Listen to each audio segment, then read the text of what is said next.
Disclaimer: ang sumusunod na kwento ay naglalaman ng mga kathang-isip lamang na elemento at nilayon para sa mga layunin ng entertainment lamang. Anumang pagkakahawig sa mga aktwal na tao, buhay o patay, o totoong pangyayari ay nagkataon lamang. Ang mga pangyayaring inilalarawan sa kwentong ito ay gawa ng imahinasyon ng may akda at hindi dapat bigyang kahulugan na sumasalamin sa katotohanan sa anumang paraan. Sa maliit na bayan ng Oakwood, na matatagpuan sa kalaliman ng kagubatan ng New England, mayroong isang alamat na ibinulong sa mga lokal, isang kwento ng pabulong na kadiliman. Sinasabi na sa mga gabing walang buwan, kapag ang tabing sa pagitan ng mga daigdig ay naging manipis, isang nakapangingilabot na kadiliman ang gumapang sa mga lansangan tulad ng isang tahimik na hamog na bumubulong ng mga lihim na nagpalamig sa kaluluwa. Walang nakakaalam kung saan nanggaling ang mga bulong o kung ano ang ibig sabihin ng mga ito, ngunit ang mga nakarinig sa kanila ay nagsalita tungkol sa isang napakatinding pakiramdam ng pangamba na dumaan sa kanila na parang alon. Ang ilan ay nagsabing nakakita sila ng mga malabo na figura sa mga sulok ng kanilang paligid, habang ang iba ay nanumpa na naramdaman nila ang mga nagyayelong daliri na dumampi sa kanilang balat. Isang gabi ng taglagas, isang mausisa na binatilyo na nagmungalang Aravin ang naglakas loob na makipagsapalaran sa gitna ng kagubatan, determinadong alisan ng takip ang katotohanan sa likod ng mga bulong, gamit ang walang anuman kundi isang flashlight at ang kanyang talino. Sinundan niya ang paikot-ikot na mga landas na mas malalim sa kakahuyan, ang kadiliman ay lumalalim sa bawat hakbang. Sa pagdiin ni Aravin, ang mga puno ay tila nagsasara sa kanyang paligid. Ang mga sanga nito ay pumipilipit at naglilikod na parang mga daliring umabot sa kanya. Lalong lumakas ang mga bulong, naghahabi sa mga dahon na parang isang masamang himig, at naramdaman ni Aravin ang lamig na dumaloy sa kanyang gulugod. Bigla siyang napadpad sa isang lugar na naliligo sa liwanag ng buwan, kung saan nakatayo ang isang sirasirang kabin sa gitna ng mga puno. Sa nanginginig na kamay, itinulak ni Aravin ang lumalangit-ngit na pinto at pumasok sa loob, nilamon siya ng buong dilim. Sa loob, ang hangin ay makapal na may amoy ng pagkabulok at ang mga dingding ay tila pumipintig ng isang masamang enerhiya.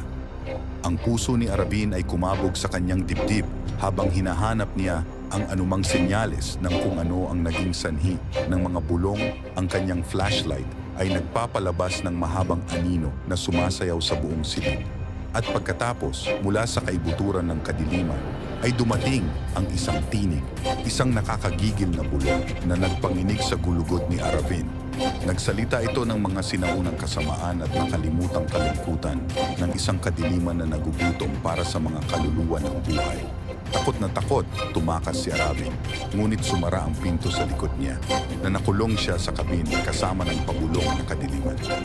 Nang wala ng matatakbuhan, ipinikit niya ang kanyang mga mata at nagdasal na dumating ang umaga. Alam na maaaring hindi siya makatakas sa yakap ng kadilimang nakakubli sa loob. Habang si Aravin ay nakatayong naninigas sa takot, ang mga bulong sa kanyang paligid ay lumalakas at mas mapilit, na umaalingaw-ngaw sa loob ng kabin na parang koro ng mga nawawalang kaluluwa. Ngunit sa gitna ng takot, isang maliit na kislap ng pag-asa ang kumislap sa loob niya. Dahil sa buong tapang niya, naalala ni Aravin ang mga kwentong ipinamana ng kanyang lola, ang mga kwento ng katapangan at katatagan sa harap ng kadiliman. Sa nanginginig na mga kamay, tumukot siya sa kanyang bulsa at inilabas ang isang maliit na locket, isang itinatangi na alaala mula sa kanyang pagkabata. Hawak-hawak ng mahigpit ang locket, bumulong si Aravin ng panalangin sa mga espiritu ng kagubatan na humihiling sa kanilang lakas, nagabayan siya sa mga anino. Sa kanyang pagkamangha, ang mga bulong ay nagsimulang lumambot. Ang kanilang mga tinig ay naging isang nakapapawing pagod, na himig na bumabalot sa kanya na parang isang pananggalang na balabal. Palibhas ay pinalakas ng bagong tuklas na katapangan na ito. Si Aravin ay sumulong, ang kanyang puso ay tumibok ng may determinasyon. Sa bawat paghinga, itinutulak niya ang kadiliman, tinatanggihan na kainin siya nito. At pagkatapos, sa isang pagsabog ng nakakasilaw na liwanag, ang kabina ay napuno ng isang nagniningning na ningning na pinalayas ang mga anino. Ang mga unang sinag ng bukang liwayway ay sumisid sa mga puno. Lumabas si Aravin mula sa kabin. Ang kanyang espiritu ay mas magaan kaysa sa dati. Sa kanyang likuran, ang mga bulong ay nawala sa umagang ambon. Ang kanilang kapangyarihan ay nasira ng kanyang hindi natitinag na katapangan. Mula sa araw na yon, si Aravin ay naging isang alamat sa Oakwood na kilala bilang matapang na kaluluwa na humarap sa pabulong na kadiliman at nagwagi. At kahit na ang mga bulong ay nananatili pa rin sa mga gabing walang buwan, hindi na sila kinatatakutan dahil alam ng mga taong bayan na hanggat nandiriyan si Aravin sa kanila, hinding-hindi sila mag-iisa sa dilim. Salamat sa pagpapahintulot sa amin na akitin ang iyong imahinasyon, pakiligin ang iyong mga pandama, at dalhin ka sa mga mundong parehong hindi ka panipaniwala at nakakatakot.